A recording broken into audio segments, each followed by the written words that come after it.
Victory live ಕಾರ್ಯಕ್ರಮಕ್ಕೆ ನಿಮ್ಮನ್ನು ನಾನು ಸ್ವಾಗತಿಸ್ತಾ ಇದ್ದೇನೆ. ಬನ್ನಿ, ಇವತ್ತಿನ ದಿನವು ಕರ್ತನಿಂದ ನೇಮಿಸಲ್ಪಟ್ಟಿದೆ. ಇದನ್ನು ನಾವು ಆನಂದ ಪಡೋಣ, ಸಂತೋಷ ಪಡೋಣ. ಸಂತೋಷ ಆನಂದದೊಡನೆ ನಾವು ತಂದೆಯ ದೇವನ ಆರಾಧಿಸುವ, ಮಹಿಮೆ ಪಡಿಸುವ.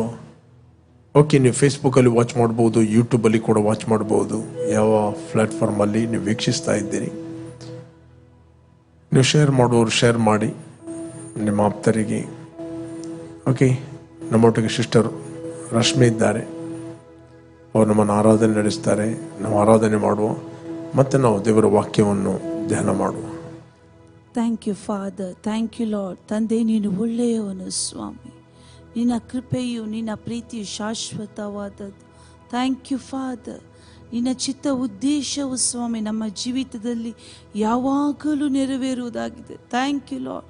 ತಂದೆ, ನಾವೆಲ್ಲರೂ ನಮ್ಮ ಮನೆಯಲ್ಲಿ ನಾವು ಆರಾಧಿಸುವಾಗ ಸ್ವಾಮಿ, ಥ್ಯಾಂಕ್ ಯು ಲಾರ್ಡ್, ನಿನ್ನ ಹಸ್ತವು ಪ್ರತಿಯೊಬ್ಬರ ಮನೆಯಲ್ಲಿ ಅದು ಚಲಿಸಲ್ಪಡಲಿ. Thank you master. Thank you Holy Spirit. Thank you Lord. Thank you Jesus. ನಿನ್ನ ಪ್ರೀತಿಯು ಸ್ವಾಮಿ, ಥ್ಯಾಂಕ್ ಯು ಲಾರ್ಡ್, ನಮ್ಮ ಹೃದಯದಲ್ಲಿ ಧಾರಾಳವಾಗಿ ಸುರಿಸಿದ್ದರಿಂದ ಕರ್ತನೇ, ನಿನ್ನ ಪ್ರೀತಿಯನ್ನು ನಾವು ಧ್ಯಾನಿಸುತ್ತಾ, ನೀನು ಎಷ್ಟು ಒಳ್ಳೆಯವನು. ನಿನ್ನ ಕೃಪೆಯು, ನಿನ್ನ ಪ್ರೀತಿಯು, ನಿನ್ನ ತಾಳ್ಮೆಯು ಯಾವಾಗಲೂ ಸ್ವಾಮಿ ನಮ್ಮ ಜೀವಿತದಲ್ಲಿ ನೆಲೆಗೊಂಡಿದೆ. ಅದಕ್ಕೋಸ್ಕರ ಸ್ತೋತ್ರ ಸ್ವಾಮಿ. Thank you lord. ಸಿಹಿ ಜೇನಿಗಿಂತ ಮಧುರವಾದದ್ದು, ಉಕ್ಕಿ ಹರಿಯುವಂತ ಪ್ರೀತಿ ನಿನ್ನದು. ಬೆಳ್ಳಿ ಬಂಗಾರಕ್ಕಿಂತ ಅಪರಂಜಿಯಾದದ್ದು ಯೇಸುವೇ ನಿನ್ನ ನಾಮವು. ಹಿಮರಾಶಿಗಿಂತ ತಂಪಾಗಿರುವಂಥದ್ದು, ಸೂರ್ಯಕಾಂತಿಗಿಂತ ಪ್ರಕಾಶಮಾನವು. ಬೆಳದಿಂಗಳಿಗಿಂತ ನಿರ್ಮಲವಾದದ್ದು ಯೇಸುವೇ ನಿನ್ನ ನಾಮವು. ಯೇಸು ಸರ್ವಶಕ್ತನು ನೀನು, ಮರಣವನ್ನೇ ಜಯಿಸಿದ ವೀರನು, ಸರ್ವವನ್ನೇ ಆಳುವ ಯೋಧನು. ನಿನಗೆ ಸಾಟಿ ಇಲ್ಲ ಒಬ್ಬರು, ರಕ್ಷಕ ನೀನೇನೆ ನನ್ನ ಬಲವು. ನೀನೇ ನನ್ನಡಗುವ ಸ್ಥಾನವು, ನೀನೇ ನಿಜವಾದ ದೇವರು. ಕರಗಳೆತ್ತಿ ಆರಾಧಿಸುವೆವು, ರಕ್ಷಕ ನೀನೇನೆ ನನ್ನ ಬಲವು. ನೀನೇ ನನ್ನಡಗುವ ಸ್ಥಾನವು, ನೀನೇ ನಿಜವಾದ ದೇವರು. ಕರಗಳೆತ್ತಿ ಆರಾಧಿಸುವೆವು. ಯೇಸು ಸರ್ವಶಕ್ತನು ನೀನು, ಮರಣವನ್ನೇ ಜಯಿಸಿದ ವೀರನು, ಸರ್ವವನ್ನೇ ಆಳುವ ಯೋಧನು. ನಿಮಗೆ ಸಾಟಿ ಇಲ್ಲ ಒಬ್ಬರು, ರಕ್ಷಕ ನೀನೇನೆ ನನ್ನ ಬಲವು. ನೀನೇ ನನ್ನಡಗುವ ಸ್ಥಾನವು, ನೀನೇ ನಿಜವಾದ ದೇವರು. ಕರಗಳೆತ್ತಿ ಆರಾಧಿಸುವೆವು. Thank you Holy Spirit. ನೀನೇ ನನ್ನುಸಿರು, ನೀನೇ ನನ್ನುಸಿರು, ನಿನ್ ಸನ್ನಿಧಿಯೇ ನನಗೆ ಜೀವವು, ನೀ ಜೀವ ರೊಟ್ಟಿಯೋ, ನೀ ಜೀವ ರೊಟ್ಟಿಯೋ, ನಿನ್ ವಾಕ್ಯವೇ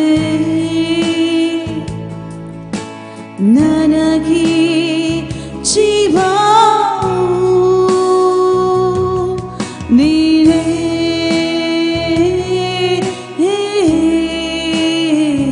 ನನ್ನಾಸೆಯು, ನೀನೇ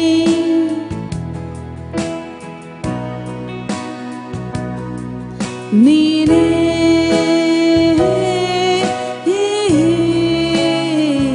ನನ್ ಬಯಕೆಯು, ನೀನೇ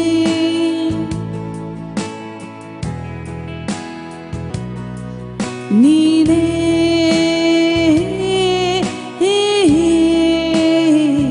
ನನ್ನಾಸೆಯು, ನೀನೇ ಜೀಸಸ್, ನೀನೇ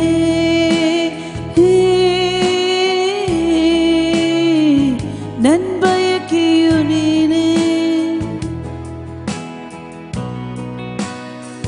ನೀನೇ ನನ್ನುಸಿರು, ನೀನೇ ನನ್ನುಸಿರು, ನಿನ್ ಸನ್ನಿಧಿಯೇ ನನಗೆ ಜೀವವು, ನೀ ಜೀವ ರೊಟ್ಟಿಯೋ, ನೀ ಜೀವ ರೊಟ್ಟಿಯೋ, ನಿನ್ ವಾಕ್ಯವೇ ನನಗೆ ಜೀವ, ನೀನೇ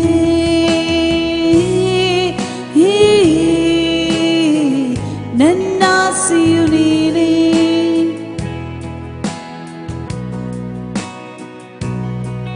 ನೀನೇ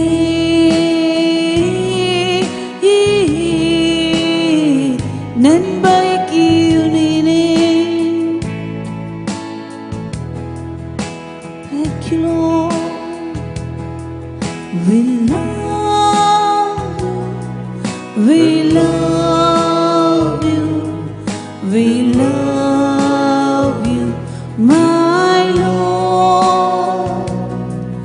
We love you, we love you, we love you, my Lord. We love you, we love you, we love you, my Lord. We love you, we love you, we love you, my Lord. ನಿನ್ನ ಪ್ರೀತಿಸುವೆ, ನಿನ್ನ ಪ್ರೀತಿಸುವೆ, ನಿನ್ನ ಪ್ರೀತಿಸುವೆ ಯೇಸುವೇ, ನಿನ್ನ ಪ್ರೀತಿಸುವೆ, ನಿನ್ನ ಪ್ರೀತಿಸುವೆ, ನಿನ್ನ ಪ್ರೀತಿಸುವೆ ಯೇಸುವೇ. We love you, we love you, we love you, my Lord. We love you, we love you, we love you, my Lord. ನಿನ್ನ ಪ್ರೀತಿಸುವೆ, ನಿನ್ನ ಪ್ರೀತಿಸುವೆ, ನಿನ್ನ ಪ್ರೀತಿಸುವೆ ಯೇಸುವೇ.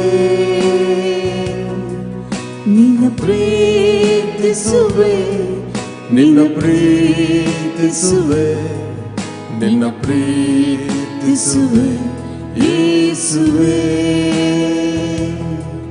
ನಿನ್ನ ಪ್ರೀತಿಸುವೆ ನಿನ್ನ ಪ್ರೀತಿಸುವೆ ನಿನ್ನ ಪ್ರೀತಿಸುವೆ ಯೇಸುವೆ ನಿನ್ನ ಪ್ರೀತಿಸುವೆ ನಿನ್ನ ಪ್ರೀತಿಸುವೆ ನಿನ್ನ ಪ್ರೀತಿಸುವೆ ಯೇಸುವೆ we love you we love you we love you my Lord we love you we love you we love you my Lord we love you yes Lord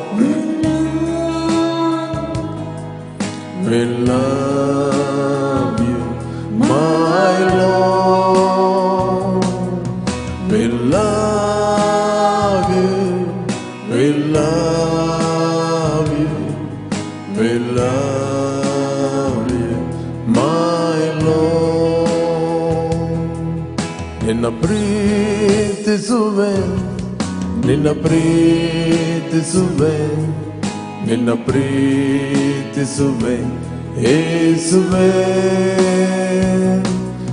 ನಿನ್ನ ಪ್ರೀತಿಸುವೆ ನಿನ್ನ ಪ್ರೀತಿಸುವೆ ನಿನ್ನ ಪ್ರೀತಿಸುವೆ ಯೇಸುವೆ ನಿನ್ನ ಪ್ರೀತಿಸುವೆ ನಿನ್ನ ಪ್ರೀತಿಸುವೆ ನಿನ್ನ ಪ್ರೀತಿಸುವೆ ಯೇಸುವೆ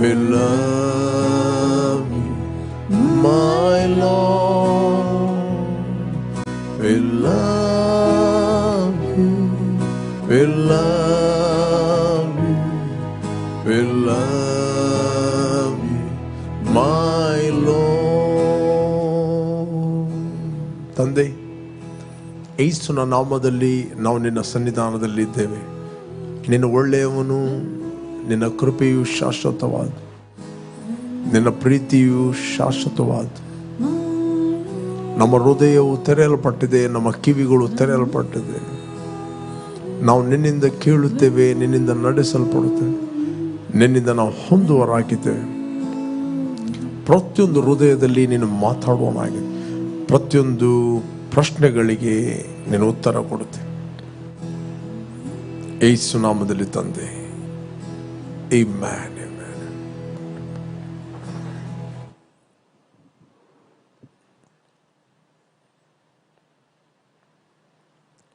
ಪ್ರೈಸ್ ದಿ ಲಾರ್ಡ್ ಯೇಸು ಕ್ರಿಸ್ತನ ಹೆಸರಿನಲ್ಲಿ ನಿಮ್ಮನ್ನು ನಾನು ವಂದಿಸ್ತಾ ಇದ್ದೇನೆ ಬನ್ನಿ ಎಲ್ಲಿಂದ ನೀವು ವೀಕ್ಷಿಸ್ತಾ ಇದ್ದೀರಿ ಕಮ್ ಸ್ವಲ್ಪ ಹೊತ್ತು ನಾವು ದೇವರ ವಾಕ್ಯವನ್ನು ಧ್ಯಾನ ಮಾಡುವ ಒಂದಿನ ನಿಕೋದಮನು ರಾತ್ರಿ ವೇಳೆಯಲ್ಲಿ ಯೇಸುವಿನ ಹತ್ತಿರ ಬರುತ್ತಾನೆ ಈ ನಿಕೋದಮ ಹಿರಿಸಭೆಯ ಬೋಧಕ ಆತನಿಗೆ ಸತ್ಯವೇದದ ಬಗ್ಗೆ ಗೊತ್ತು ಧರ್ಮಶಾಸ್ತ್ರದ ಬಗ್ಗೆ ಗೊತ್ತು ಮೋಶೆಯ ಧರ್ಮಶಾಸ್ತ್ರ ಆತನಿಗೆ ಗೊತ್ತು ಅವನೊಬ್ಬ ಬೋಧಕ ಬಟ್ ಆತನ ರಾತ್ರಿಯಲ್ಲಿ ಯೇಸುವಿನ ಹತ್ತಿರ ಬರುತ್ತಾನೆ ನಾವು ನೋಡ್ತೇವೆ ಯೋಹಾನ ಸುವಾರ್ತೆ 3ನೇ ಅಧ್ಯಾಯದಲ್ಲಿ 1ನೇ ವಚನದಿಂದ ಓದಿದರೆ ನಮಗೆ ಸಿಗ್ತದೆ ಪರಿಸಯ್ಯರಲ್ಲಿ ಯಹೂದ್ಯರ ಹಿರಿಸಭೆಯವನಾದ ನಿಕೋದಮನೆಂಬ ಒಬ್ಬ ಮನುಷ್ಯನಿದ್ದನು See, now there was a certain man among the Pharisees named Nicodemus, a ruler, a leader, an authority among the Jewish. ಅವನೊಬ್ಬ ರೂಲರ್ ಆಗಿದ್ದ ಲೀಡರ್ ಆಗಿದ್ದ ಅನ್ ಅಥಾರಿಟಿ ಜ್ಯೂಯಿಷ್ ಕಮ್ಯುನಿಟಿಯಲ್ಲಿ. ಓಕೆ, ಅವನು ರಾತ್ರಿಯಲ್ಲಿ ಯೇಸುವಿನ ಬಳಿಗೆ ಬಂದು ಆತನಿಗೆ, ಗುರುವೇ, ನೀನು ದೇವರ ಕಡೆಯಿಂದ ಬಂದ ಬೋಧಕನೆಂದು ಬಲ್ಲೆವು. ನೀನು ಮಾಡುವಂಥ ಈ ಸೂಚಕ ಕಾರ್ಯಗಳನ್ನು ದೇವರ ಸಹಾಯವಿಲ್ಲದೆ ಮಾಡುವುದು ಯಾರಿಂದಲೂ ಆಗದು ಎಂದು ಹೇಳಿದನು. ಈ ನಿಕೋದಮ ಒಂದು, ಅವನಿಗೆ ಪ್ರಾಯ ಆಗಿದೆ, ಅವನ ಮುದುಕ. ಒಂದು ಯಹೂದ್ಯರಲ್ಲಿ ಒಬ್ಬ ಪೊಸಿಷನ್, ಅಥಾರಿಟಿ ಇದ್ದ ವ್ಯಕ್ತಿ. ಯೇಸು ಆತನ ಬಡಗಿಯ ಮಗ ಅಂತ ಆತನಿಗೆ ಗೊತ್ತು. ಆತನು ಯೂತ್ ಅಂತ ಗೊತ್ತು. ಯೇಸುಸ್ವಾಮಿ ತನ್ನ ಸೇವೆಯನ್ನು ಪ್ರಾರಂಭ ಮಾಡುವಾಗ 30 years, 30 ವರ್ಷವಾಗಿತ್ತು. ಓಕೆ, ಇವನಿಗೆ ಅನುಭವ ಇದೆ, ಸೇವೆಯಲ್ಲಿ ಅನುಭವ ಇದೆ, ಯಹೂದ್ಯ ಮತದ ವಿಷಯದಲ್ಲಿ ಅನುಭವ ಇದೆ. ಬಟ್ ಈ ವ್ಯಕ್ತಿ ರಾತ್ರಿಯಲ್ಲಿ ಬಂದು ಯೇಸು ಹತ್ರ ಕೇಳ್ತಾನೆ. ಓಕೆ, ಅವನೊಂದು ಮಾತು ಹೇಳ್ತಾನೆ, ನೀನು ದೇವರ ಕಡೆಯಿಂದ ಬಂದ ಬೋಧಕನೆಂದು ಬಲ್ಲೆವು. ನನಗೆ ಗೊತ್ತು ನೀನು ದೇವರ ಕಡೆಯಿಂದ ಬಂದ ಬೋಧಕ. ಆತನು ಗ್ರಹಿಸ್ತಾನೆ, ಆತನು ತಿಳಿದುಕೊಂಡಿದ್ದಾನೆ. ಯಾಕೆ ಆತನು ರಾತ್ರಿಯಲ್ಲಿ ಬಂದ? ಯಾಕಂದರೆ ಅವನನ್ನು ಫಾಲೋ ಮಾಡುವವರು ಅನೇಕರಿದ್ದರು, ಅವನು ಹಿಂಬಾಲಿಸುವವರು ಅನೇಕರಿದ್ದರು. ಬಟ್ ಅವನಿಗೆ ಒಳಗಿಂದ ಈ ವ್ಯಕ್ತಿ ಏನು ಮಾಡ್ತಾ ಇದ್ದಾನೆ ಅದು ಸತ್ಯ. ಇವನು ಸಾಮಾನ್ಯ ಬೋಧಕನಲ್ಲ, ಈತನು ದೇವರ ಕಡೆಯಿಂದ ಬಂದ ಬೋಧಕ ಅಂತ ನಾನು ಬಲ್ಲೆನು. Praise God. ನೆಕ್ಸ್ಟ್ ಹೇಳ್ತೇನೆ, ನೀನು ಮಾಡುವಂಥ ಸೂಚಕ ಕಾರ್ಯಗಳನ್ನು ದೇವರ ಸಹಾಯ ಇಲ್ಲದೆ ಮಾಡುವುದು ಅಸಾಧ್ಯ. ಕುಂಟ ನಡೆಯುವಂತೆ ಮಾಡುವಂಥದ್ದು, ಕುರುಡರು ಕಾಣುವಂತೆ ಮಾಡುವಂಥದ್ದು, ಕಿವುಡರು ಕೇಳುವಂತೆ ಮಾಡುವಂಥದ್ದು, ದೆವ್ವಗಳು ಓಡುವಂಥದ್ದು. ಓಕೆ, ನೋಡ್ತೇವೆ. ಇದು ನಿಕೋದಮನಿಗೆ ಗೊತ್ತು. ಬಟ್ ನಿಕೋದಮ ಬಂದು ಯೇಸು ಹತ್ತಿರ ಬಂದು ದೂರುವುದಿಲ್ಲ, ಕಂಪ್ಲೇಂಟ್ ಕೊಡುವುದಿಲ್ಲ, ನೀನು ಸರಿಯಿಲ್ಲ ಅಂತ ಹೇಳುವುದಿಲ್ಲ. ಅವನು ಹೇಳ್ತಾನೆ, ನೀನು ದೇವರ ಕಡೆಯಿಂದ ಬಂದ ಬೋಧಕ ಅಂದರೆ ನಮಗೆ ಗೊತ್ತು. ಓಕೆ, ಇಮಿಡಿಯೇಟ್ಲಿ ಯೇಸು ಸಡನ್ ಒಂದು ಉತ್ತರ ಕೊಡ್ತಾನೆ. ಇಮಿಡಿಯೇಟ್ಲಿ 3ನೇ ವಚನ. ಓಕೆ, 3ನೇ ವಚನ. ಅದಕ್ಕೆ ಯೇಸು, ನಾನು ನಿನಗೆ ನಿಜ ನಿಜವಾಗಿ ಹೇಳುತ್ತೇನೆ, ಒಬ್ಬನು ಹೊಸದಾಗಿ ಹುಟ್ಟದಿದ್ದರೆ ಅವನು ದೇವರ ರಾಜ್ಯವನ್ನು ಕಾಣಲಾರನು ಅಂದನು. Jesus answered him, I assure you most solemnly I tell you that unless a person is born again, okay, anew from above, he cannot ever see, know, be accounted, okay, with and experience the kingdom of God. Praise God. ಒಬ್ಬನು ಹೊಸದಾಗಿ ಹುಟ್ಟದಿದ್ದರೆ ಅವನು ದೇವರ ರಾಜ್ಯವನ್ನು ಕಾಣಲಾರನು. ಯೇಸು ಹೇಳಿದ. Okay, ದೇವರ ರಾಜ್ಯಕ್ಕೆ entry ಆಗುವುದು ಬೇರೆ, ದೇವರ ರಾಜ್ಯವನ್ನು ಕಾಣುವುದು ಬೇರೆ. ದೇವರ ರಾಜ್ಯಕ್ಕೆ ಎಂಟ್ರಿ ಆಗುವುದು ಮತ್ತೆ. ನೀನು ಹೊಸದಾಗಿ ಹುಟ್ಟದಿದ್ದರೆ ದೇವರ ರಾಜ್ಯವನ್ನು ಕಾಣಲಾರ. ಪ್ರೇರೆ, ನಾವು ನೋಡ್ತೇವೆ, ಶರೀರ ಸಂಬಂಧವಾಗಿ ನೀನು ಯಾವ ಬ್ಯಾಕ್ಗ್ರೌಂಡ್ನಲ್ಲಿ ಬೇಕಾದರೆ ಹುಟ್ಟು, ಪ್ರಾಟೆಸ್ಟೆಂಟಲ್ಲಿ ಹುಟ್ಟು, ಕ್ಯಾಥಲಿಕಲ್ಲಿ ಹುಟ್ಟು, ಅಥವಾ ಯಾವುದೇ ಶರೀರ ಸಂಬಂಧವಾಗಿ ನೀನು ಹುಟ್ಟು, ನೀನು ಪರಲೋಕಕ್ಕೆ ಹೋಗಲಿಕ್ಕೆ ಆಗುವುದಿಲ್ಲ.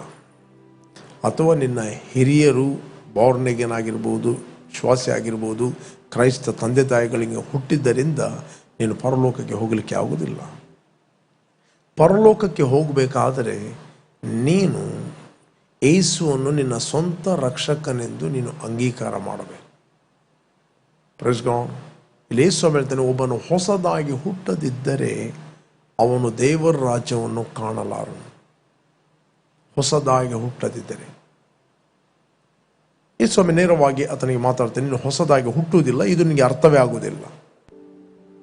ದೇವರ ವಾಕ್ಯವನ್ನು ನಾವು ಪ್ರಾಪಂಚಿಕ ಬುದ್ಧಿಯಿಂದ ಅರ್ಥ ಮಾಡಿಕೊಳ್ಳುವುದಲ್ಲ. ದೇವರ ವಾಕ್ಯವನ್ನು ನಾವು ಆತ್ಮಿಕ ಪ್ರಕಟಣೆಯಿಂದ ತಿಳಿಯುವಂಥದ್ದು very very important. Praise God. ಪ್ರಕಟಣೆ ಎಂಬುವಂಥದ್ದು ನಿನಗೆ ಯೂನಿವರ್ಸಿಟಿಗೆ ಹೋಗಿ ಸಿಗುವಂಥದ್ದಲ್ಲ, ಪ್ರಕಟಣೆ ಎಂಬುವಂಥದ್ದು ಪವಿತ್ರ ಆತ್ಮನು ನಿನಗೆ ಒಳಗಿಂದ ಪ್ರಕಟಿಸುವಂಥದ್ದು. Praise God. ಅದಕ್ಕೆ ಯೇಸು ಹೇಳ್ತಾನೆ, ನಿಕೋದೇಮ, ನೀನು ಹೊಸದಾಗಿ ಹುಟ್ಟದಿದ್ದರೆ ದೇವರ ರಾಜ್ಯ ನಿನಗೆ ಅರ್ಥ ಆಗುವುದಿಲ್ಲ, ದೇವರ ರಾಜ್ಯವನ್ನು ನೀನು ಕಾಣುವುದೇ ಇಲ್ಲ. ಓಕೆ, ಇಲ್ಲಿ 4ನೇ ವಚನ, ನಿಕೋದೇಮ ಪುನಃ ಕ್ವಶನ್ ಕೇಳ್ತಾನೆ. 4ನೇ ವಚನ, ನಿಕೋದೇಮನು ಆತನನ್ನು, ಮನುಷ್ಯನು ಮುದುಕನಾದ ಮೇಲೆ ಹುಟ್ಟುವುದು ಹೇಗೆ? ಈ ಸ್ವಾಮಿ ಸ್ಪಿರಿಚುವಲ್ ಆನ್ಸರ್ ಕೊಡುವಾಗ ಇವನು ಶಾರೀರಿಕ ಕ್ವಶನ್ ಕೇಳ್ತಾನೆ. ಈತನಿಗೆ ಸತ್ಯವೇದ ಗೊತ್ತು, ಈತನಿಗೆ ಬೈಬಲ್ ಗೊತ್ತು, ಇಲ್ಲಿ ಡಿಬೇಟ್ ಆಗ್ತಾ ಇದೆ, ಮಾತುಕತೆ ಆಗ್ತಾ ಇದೆ. ನಿಕೋದೇಮನು ಅವನ ತಪ್ಪು ಹುಡುಕುವ ಒಂದು ರೀತಿಯಲ್ಲಿ ಬರಲಿಲ್ಲ. ನಿಕೋದೇಮನು ಹಾರ್ಟ್ಫುಲಿ ಕಲಿಯುವಂಥ ಮನೋಭಾವದಲ್ಲಿ ಬಂದಿದ್ದ. ಕೆಲವರು ಆರ್ಗ್ಯುಮೆಂಟ್ ಮಾಡ್ತಾರೆ, ಒಂದು ರೀತಿಯ ಪ್ರೈಡ್, ಒಂದು ರೀತಿಯ ನನ್ನದೇ ಮೇಲು, ನನ್ನದೇ ಸರಿ ಆಗಬೇಕು ಅಂತಾನು. ಇಲ್ಲಿ ಈ ಸ್ವಾಮಿ ಅವರ ಹತ್ರ ಒಂದು ಹೆಲ್ತಿ ಒಂದು ಮಾತುಕತೆ ಆಗ್ತಾ ಇದೆ. ನಿಕೋದೇಮನು ಆತನನ್ನು, ಮನುಷ್ಯನು ಮುದುಕನಾದ ಮೇಲೆ ಹುಟ್ಟುವುದು ಹೇಗೆ?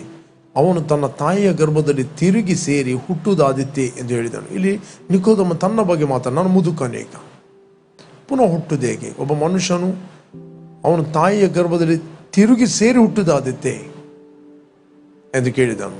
ನೆಕ್ಸ್ಟ್ 5ನೇ ವಚನ, ಅದಕ್ಕೆ ಯೇಸು, ನಾನು ನಿನಗೆ ನಿಜ ನಿಜವಾಗಿ ಹೇಳ್ತೇನೆ, ಒಬ್ಬ ನೀರಿನಿಂದಲೂ ಆತ್ಮನಿಂದಲೂ ಹುಟ್ಟದಿದ್ದರೆ ದೇವರ ರಾಜ್ಯಕ್ಕೆ ಸೇರಲಾರನು.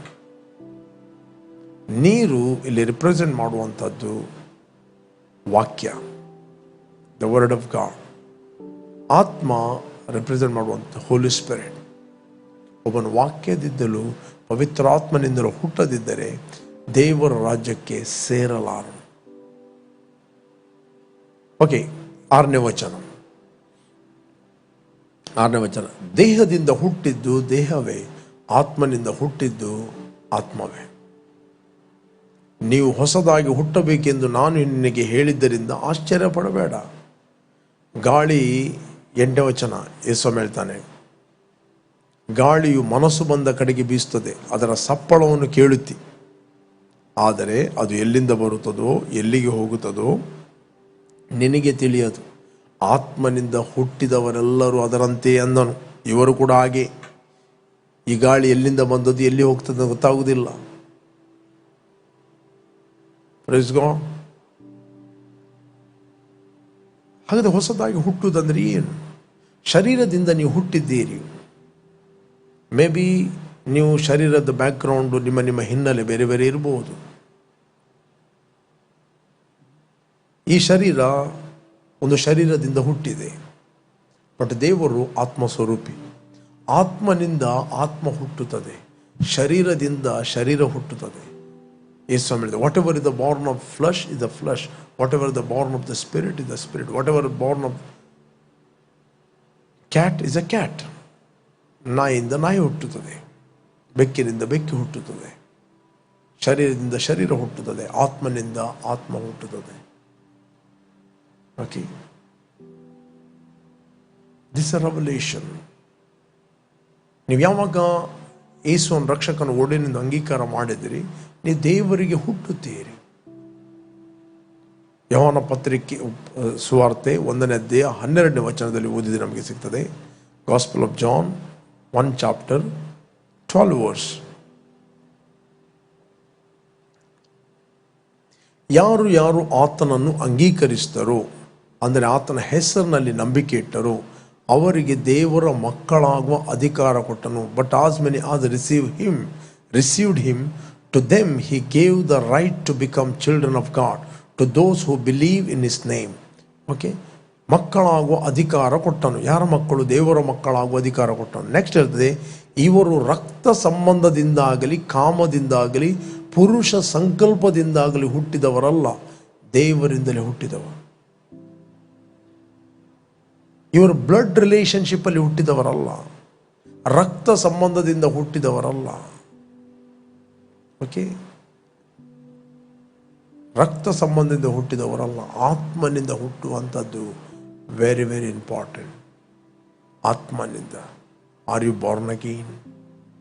ಯಾರು ಆತನನ್ನು ಅಂಗೀಕಾರ ಮಾಡಿದರೋ, ಅಂದರೆ ಆತನ ಹೆಸರಿನಲ್ಲಿ ನಂಬಿಕೆ ಇಟ್ಟರೋ, ಅವರಿಗೆ ದೇವರ ಮಕ್ಕಳಾಗುವ ಅಧಿಕಾರ ಕೊಟ್ಟನು. ಇವರು ರಕ್ತ ಸಂಬಂಧದಿಂದಾಗಲಿ, ಕಾಮದಿಂದಾಗಲಿ, ಪುರುಷ ಸಂಕಲ್ಪದಿಂದಾಗಲಿ, ಅದರ ಅರ್ಥ ಶರೀರದಿಂದ ಹುಟ್ಟಿದವರಲ್ಲ, ಇವರು ಆತ್ಮನಿಂದ, ದೇವರಿಂದಲೇ ಹುಟ್ಟಿದವರು. ಯಾರು ದೇವರು?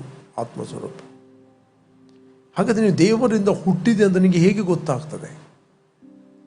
ಯಾವುದೊಂದು ಸಭೆಗೆ ಮೆಂಬರ್ ಆದದರಿಂದ ಅಥವಾ ಮುಳುಗಿ ದೀಕ್ಷಾಸ್ಥಾನ ತೆಗೆದುಕೊಂಡದ್ದರಿಂದ, ಓಕೆ, ನೀನು ಯೇಸುವನ್ನು ಸ್ವಂತ ರಕ್ಷಕನಿಂದ ಅಂಗೀಕಾರ ಮಾಡದೆ ಮುಳುಗು ದೀಕ್ಷಾಸ್ಥಾನ ಅಥವಾ ಯಾವ ದೀಕ್ಷಾಸ್ಥಾನ ಕೊಟ್ಟರು ಏನು ಆಗೋದಿಲ್ಲ. ಓಕೆ,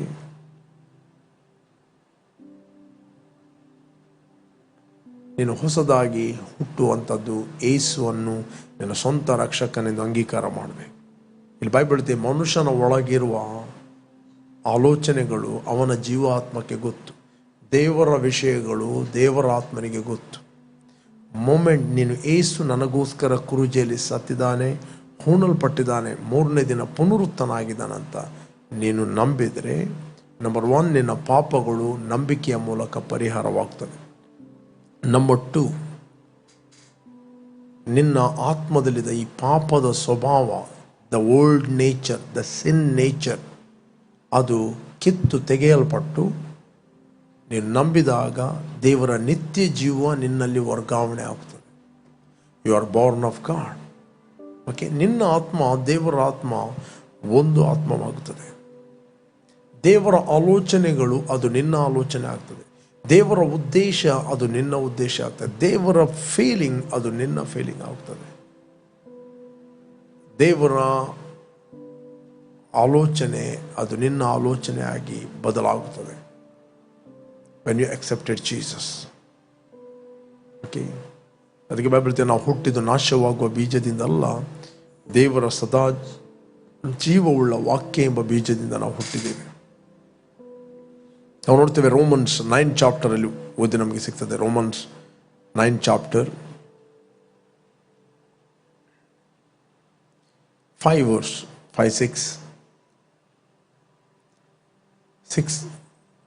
6ನೇ ವಚನ.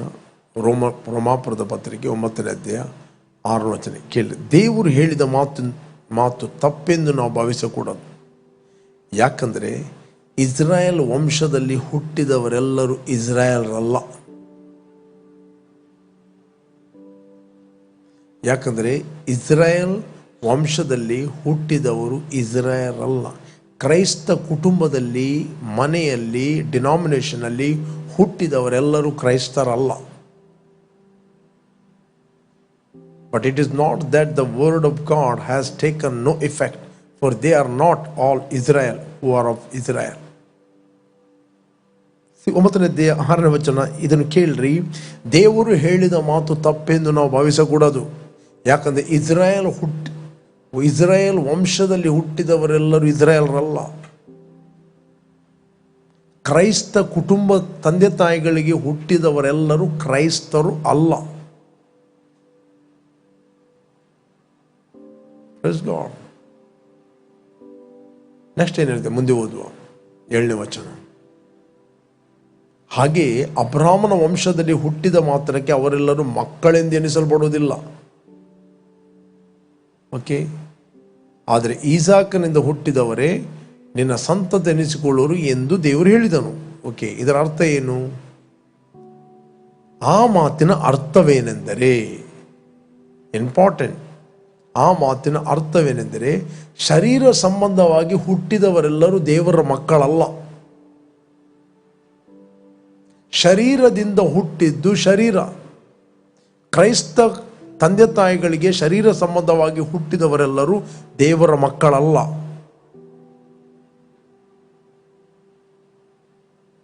ವಾಗ್ದಾನ ಸಂಬಂಧವಾಗಿ ಹುಟ್ಟಿದವರೇ ಅಬ್ರಾಮನ ಸಂತತಿಯವರಿಂದ ಎಣಿಸಲ್ಪಡ. ಅಂದರೆ ದೇವರ ವಾಕ್ಯ, ಯೇಸು ಕ್ರಿಸ್ತ ನನಗೋಸ್ಕರ ಸತ್ತು ಹೂಣಲ್ಪಟ್ಟು 3ನೇ ದಿನ ಸತ್ತವರ ಒಳಗಿಂದ ಎದ್ದು ಬಂದಿದ್ದಾನೆಂದ ಒಬ್ಬ ವ್ಯಕ್ತಿ ನಂಬಿದರೆ, ನಂಬರ್ 1, ಆತನು ದೇವರ ಮಗನಾಗುತ್ತಾನೆ. 2ನೇ, ಆತನು ಕ್ರಿಸ್ತನ ದೇಹಕ್ಕೆ ಸೇರುತ್ತಾನೆ. 3ನೇದ್ದು, ಕ್ರಿಸ್ತನು ಆತನ ಶಿರಸ್ಸಾಗುತ್ತಾನೆ. He is the body of Christ. You are one spirit with him. In the realm of the spirit, you are one with him. ದೇವರ ಆತ್ಮನ ಮೂಲಕ ಒಂದು ಆತ್ಮವಾಗಿದೆ. This all spiritual. ಅದನ್ನು ಬಿಟ್ಟು ನನಗೆ ದರ್ಶನ ಆಯಿತು, ನನಗೆ ವಿಸಿಟೇಷನ್ ಆಯಿತು, ನಾನು ಪರಲೋಕಕ್ಕೆ ಹೋಗಿ ಬಂದೆ, ನಾನು ದೇವದೂತ ಬಂದು ಮಾತಾಡಿದ, ವಿ ಕ್ಯಾನಾಟ್ ಬಿಲೀವ್. ರೈಟ್? ಕೊರ್ನೆಲ್ಯನಿಗೆ ಕೂಡ ದೇವದೂತ ಬಂದು ಮಾತಾಡಿದ. ದೇವದೂತ ಅವನಿಗೆ ಗೈಡ್ಲೈನ್ಸ್ ಮಾಡಿದ, ಅಲ್ಲಿ ಪೇತ್ರ ಇದ್ದಾನೆ, ಅವನದ್ದು ಕೇಳು ಅಂತ. ಅವನು ಕೆಲವು ಮಾತುಗಳನ್ನು ಹೇಳ್ತಾನೆ, ಕರೆ ಅವನನ್ನು ಮಾತಾಡು. ಅವನು ಮಾತಾಡ್ತಾನೆ, ಅವನ ಮಾತಿನ ಮೂಲಕ ನಿನಗೆ ನಿನ್ನ ಮನೆಯವರು ರಕ್ಷಣೆ ಆಗ್ತದೆ. ಇಲ್ಲಿ ಪೇತ್ರನು ಹೋಗಲಿಕ್ಕೆ ರೆಡಿ ಇರಲಿಲ್ಲ, ಯಾಕಂದರೆ ಅವನು ಯಹೂದ್ಯನು, ಇವನು ಗ್ರೀಕನು. ಬಟ್ ದೇವರಾತ್ಮ, ದೇವರು ಶುದ್ಧ ಮಾಡಿದ್ದನ್ನು ಯಾವ ಮನುಷ್ಯನು ಅಶುದ್ಧ ಎನಿಸಬಾರದು ಎಂಬ ದರ್ಶನದಲ್ಲಿ ಮಾತಾಡ್ತಾನೆ. ದೇವರಾತ್ಮನಿಂದ ನಡೆಸಲ್ಪಟ್ಟು ಹೋಗಿ ಮಾತಾಡ್ತಾನೆ. ಪೇತ್ರನು ತನ್ನ ಬಗ್ಗೆ ಮಾತಾಡುವುದಿಲ್ಲ, ಯಹೂದ ಸಂಪ್ರದಾಯದ ಬಗ್ಗೆ ಮಾತಾಡುವುದಿಲ್ಲ, ಆತನು ಅವನ ಜನರೇಷನ್ ಬಗ್ಗೆ ಮಾತಾಡುವುದಿಲ್ಲ, ಅವನ ಬಗ್ಗೆ ಕೂಡ ಮಾತಾಡುವುದಿಲ್ಲ. ಆತನು ಶಿಲುಬೆಗೆ ಹಾಕಲ್ಪಟ್ಟ ಯೇಸುವಿನ ಬಗ್ಗೆ ಮಾತಾಡುತ್ತಾನೆ. Praise God.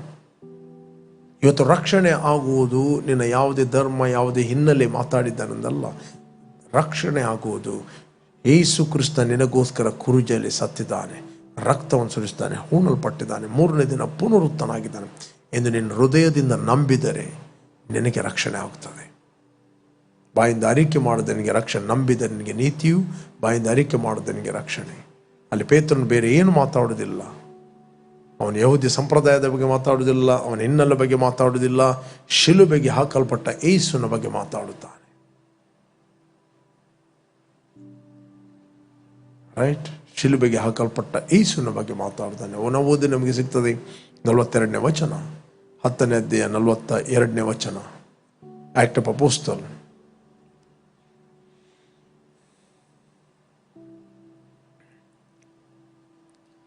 ಆತನೇ ಜೀವಿತರಿಗೂ ಸತ್ತವರಿಗೂ ನ್ಯಾಯಾಧಿಪತಿಯಾಗಿ ದೇವರಿಂದ ನೇಮಕವಾದವನು ಎಂಬುದನ್ನು ಜನರಿಗೆ ಸಾರಿ ಸಾಕ್ಷಿ ಹೇಳಬೇಕೆಂದು ದೇವರು ನಮಗೆ ಅಪ್ಪಣೆ ಕೊಟ್ಟನು. ನೆಕ್ಸ್ಟ್, ಆತನಲ್ಲಿ ನಂಬಿಕೆ ಇಡುವ ಪ್ರತಿಯೊಬ್ಬನು ಆತನ ಹೆಸರಿನ ಮೂಲಕ ಪಾಪ ಪರಿಹಾರವನ್ನು ಹೊಂದುವನೆಂದು ಆತನ ವಿಷಯದಲ್ಲಿ ಪ್ರವಾದಿಗಳೆಲ್ಲರೂ ಸಾಕ್ಷಿ ಹೇಳಿದ್ದಾರೆ ಎಂದನು. ಪೇತ್ರನು ಈ ಮಾತುಗಳನ್ನು ಇನ್ನೂ ಹೇಳುತ್ತಿರುವಾಗ ಅವನ ವಾಕ್ಯವನ್ನು ಕೇಳಿದವರೆಲ್ಲರ ಮೇಲೆ ಪವಿತ್ರಾತ್ಮ ಹೊರ ಇಳಿಯಿತು. All Born again. ಪವಿತ್ರಾತ್ಮ ಹೊರ ಇಳಿಯಿತು. Praise God. ಅವನು ದರ್ಶನದ ಬಗ್ಗೆ ಮಾತಾಡಲಿಲ್ಲ, ಯೇಸುವಿನ ಬಗ್ಗೆ ಮಾತಾಡಿದ. ಅದಕ್ಕೆ ನಾವು ನೋಡ್ತೇವೆ, ಕೊಲೋಸ್ಯರಿಗೆ ಬರೆದ ಪತ್ರಿಕೆಯಲ್ಲಿ ಓದಿದೆ ನಮಗೆ ಸಿಗ್ತದೆ, 2ನೇ ಅಧ್ಯಾಯ 16, 17, 18ನೇ ವಚನ. ನಾನು ಓದ್ತೇನೆ. ಕೊಲೇಷನ್ಸ್ 2 ಚಾಪ್ಟರ್. ಹೀಗಿರುವುದರಿಂದ ತಿಂದು ಕುಡಿಯುವ ವಿಷಯದಲ್ಲಿ, ಹಬ್ಬ, ಅಮಾವಾಸ್ಯೆ, ಸಬ್ಬಾತ್ ಎಂಬವುಗಳ ವಿಷಯದಲ್ಲಿ ನಿಮ್ಮನ್ನು ದೋಷಿಗಳೆಂದು ಯಾರು ಎಣಿಸಬಾರದು. ಓಕೆ, ಇವು ಮುಂದೆ ಬರಬೇಕಾದ ಕಾರ್ಯಗಳ ಛಾಯೆಯಾಗಿವೆ, ಇವುಗಳ ನಿಜ ಸ್ವರೂಪವು ಕ್ರಿಸ್ತನೇ. 18, ಕೆಲವರು ಅತಿ ವಿನಯದಲ್ಲಿಯೂ ದೇವದೂತರ ಪೂಜೆಯಲ್ಲಿಯೂ ಆಸಕ್ತರಾಗಿದ್ದಾರೆ. ಓಕೆ, ತಮಗೆ ದರ್ಶನಗಳಾದವೆಂದು ಕೊಚ್ಚಿಕೊಳ್ಳುತ್ತಾರೆ. ನನಗೆ ವಿಸಿಟೇಷನ್ ಆಗಿದೆ, ನನಗೆ ದರ್ಶನ ಆಗಿದೆ, ನಾನು ದೇವರು ನನಗೆ ಕನಸಿನಲ್ಲಿ ಮಾತಾಡಿದ, ದರ್ಶನದಲ್ಲಿ ಮಾತಾಡಿದ. ತಮಗೆ ದರ್ಶನಗಳಾದವೆಂದು ಕೊಚ್ಚಿಕೊಳ್ಳುತ್ತಾರೆ ಮತ್ತು ಪ್ರಾಪಂಚಿಕ ಬುದ್ಧಿ, not a spiritual knowledge, sense knowledge. Okay, sense knowledge, ಪ್ರಾಪಂಚಿಕ ಬುದ್ಧಿಯಿಂದ ನಿರಾಧಾರವಾಗಿ ಉಬ್ಬಿಕೊಂಡಿದ್ದಾರೆ. ಆದರೆ ಕ್ರಿಸ್ತನೆಂಬ ಶಿರಸ್ಸಿನ ಹೊದಿಕೆಯನ್ನು ಬಿಟ್ಟವರಾಗಿದ್ದಾರೆ. ಇಂಥವರು ನಿಮಗೆ ದೊರಕಿರುವ ಬಿರುದನ್ನು ಅಪಹರಿಸೋದಕ್ಕೆ ಅವಕಾಶ ಕೊಡಬೇಡ್ರಿ. ಆ ಶಿರಸ್ಸಿನಿಂದಲೇ ದೇಹವೆಲ್ಲ ಕೀಲು ನರಗಳ ಮೂಲಕ ಬೇಕಾದ ಸಹಾಯವನ್ನು ಹೊಂದಿ ಒಂದಾಗಿ ಕೂಡಿಸಲ್ಪಟ್ಟು ದೇವರು ಕೊಡುವ ವೃದ್ಧಿಯಿಂದ ಅಭಿವೃದ್ಧಿಯಾಗುತ್ತಾ ಬರುತ್ತದೆ.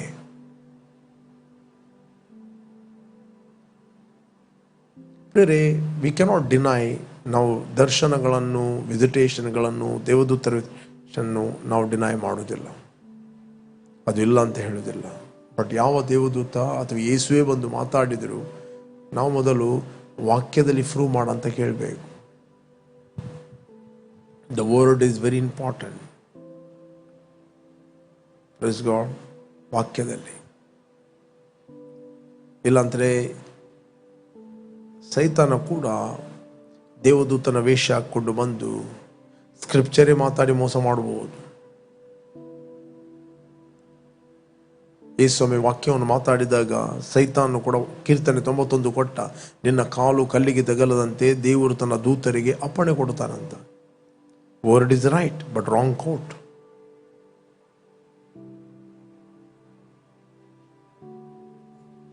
ಓಕೆ, ಅಲ್ಲಿ ಬರೆಯಲ್ಪಟ್ಟಿದೆ 2 ಕೊರಿಂಥ 11:14 ವಚನ. 2 ಕೊರಿಂಥ 11:14.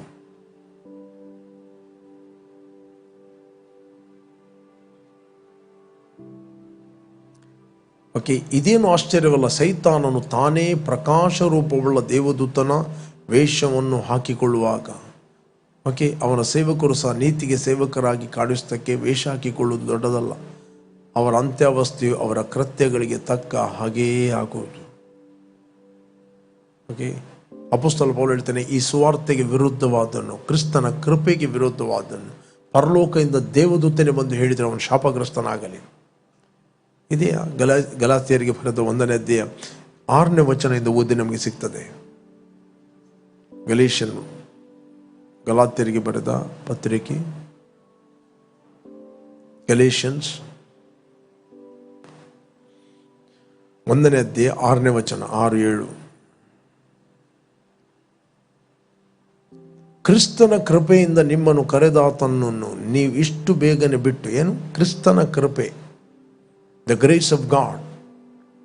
ಓಕೆ, ಕ್ರಿಸ್ತನ ಕೃಪೆಯಿಂದ ನಿಮ್ಮನ್ನು ಕರೆದಾತನನ್ನು ನೀವು ಇಷ್ಟು ಬೇಗನೆ ಬಿಟ್ಟು ಬೇರೆ ಸುವಾರ್ತೆಯನ್ನು ಹಿಡಿದಿರುವುದಕ್ಕೆ ಆಶ್ಚರ್ಯಪಡುತ್ತೇನೆ. ಓಕೆ, ಅದು ಸುವಾರ್ತೆ ಅಲ್ಲ, ಆದರೆ ಕೆಲವರು ನಿಮ್ಮಲ್ಲಿ ಭೇದವನ್ನು ಹುಟ್ಟಿಸ್ತಾ ಕ್ರಿಸ್ತನ ಸುವಾರ್ತೆಯನ್ನು ಮಾರ್ಪಡಿಸುವುದಕ್ಕೆ ಅಪೇಕ್ಷಿಸ್ತಾ ಇದ್ದಾರೆ.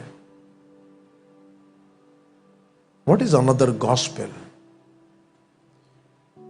ನೀನು ಈ ಕುಟುಂಬದಿಂದ ಹುಟ್ಟಿದ್ದರಿಂದ, ಈ ಬ್ಯಾಕ್ಗ್ರೌಂಡಿಂದ ಹುಟ್ಟಿದ್ದರಿಂದ, ಈ ಕ್ರಿಯೆಗಳಿಂದ ಮಾಡಿದ್ದರಿಂದ, ಈ ಪುಣ್ಯ ಕ್ರಿಯೆ ಮಾಡಿದ್ದರಿಂದ, ನೀನು ದಾನ ಧರ್ಮ ಕೊಟ್ಟದ್ದರಿಂದ ನಿನಗೆ ರಕ್ಷಣೆ ಆಯಿತು ಅಂತ ಹೇಳುವುದುಂಟು ನೋಡಿ. That is a false gospel. ನಾವು ರಕ್ಷಣೆಯನ್ನು ಹೊಂದಿದ್ದು ಪುಣ್ಯ ಕ್ರಿಯೆಗಳಿಂದಲ್ಲ, ನಮ್ಮ ಹಿನ್ನೆಲೆಯಿಂದಲ್ಲ. ನಾವು ರಕ್ಷಣೆ ಹೊಂದಿದ್ದು ನಮ್ಮ ಕರ್ತನಾದ ಯೇಸು ಕ್ರಿಸ್ತನ ಕೃಪೆಯಿಂದ. ಕೃಪೆಯಿಂದಲೇ ನಂಬಿಕೆಯ ಮೂಲಕ ನೀವು ರಕ್ಷಣೆಯನ್ನು ಹೊಂದಿದ್ದೀರಿ. ಆ ರಕ್ಷಣೆ ನಿಮ್ಮಿಂದ ಉಂಟಾದ್ದಲ್ಲ, ಪುಣ್ಯ ಕ್ರಿಯೆಗಳಿಂದ ಉಂಟಾದ್ದಲ್ಲ. ಅದು ದೇವರ ವರವೇ. ಹೊಗಳಿಕೊಳ್ಳುವುದಕ್ಕೆ ಯಾರಿಗೂ ಆಸ್ಪದವಿಲ್ಲ. ಅದು ಸುವಾರ್ತೆ ಅಲ್ಲ. 7ನೇ ವಚನ ಹೇಳ್ತಾರೆ, ಅದು ಸುವಾರ್ತೆ ಅಲ್ಲ. ಗಲೇಷಿಯನ್ 1:7. ಅದು ಸುವಾರ್ತೆ ಅಲ್ಲ, ಆದರೆ ಕೆಲವರು ನಿಮ್ಮಲ್ಲಿ ಭೇದವನ್ನು ಹುಟ್ಟಿಸ್ತಾ ಕ್ರಿಸ್ತನ ಸುವಾರ್ತೆಯನ್ನು ಮಾರ್ಪಡಿಸುವುದಕ್ಕೆ ಅಪೇಕ್ಷಿಸ್ತಾ ಇದ್ದಾರೆ. ಆದರೂ ನಾವು ನಿಮಗೆ ಸಾರಿದ ಸುವಾರ್ತೆಗೆ ವಿರುದ್ಧವಾದನು ನಾವೇ ಆಗಲಿ. ಒಂದು ವೇಳೆ ನಾನು ನಾಳೆ ಬೇರೆ ಪ್ರೀಚ್ ಮಾಡಿದೆ, ನನಗೆ ದರ್ಶನ ಆಯ್ತಂತ, ಕನಸು ಕಂಡಿತಂತ, ನನಗೆ ದೇವದೂತ ಬಂದು ನಿನ್ನೆ ರಾತ್ರಿ ಮಾತಾಡಿದಂತ, ಆದರೆ ನಾವು ನಿಮಗೆ ಸಾರಿದ ಸುವಾರ್ತೆಗೆ ವಿರುದ್ಧವಾದನ್ನು ನಾವೇ ಆಗಲಿ, ಅದನ್ನು ಚೇಂಜ್ ಮಾಡಿದರೆ ನಾಳೆ ಪರಲೋಕದಿಂದ ಬಂದ ದೇವದೂತನೇ ಆಗಲಿ ನಿಮಗೆ ಸಾರಿದರೆ ಶಾಪಗ್ರಸ್ತನಾಗಲಿ.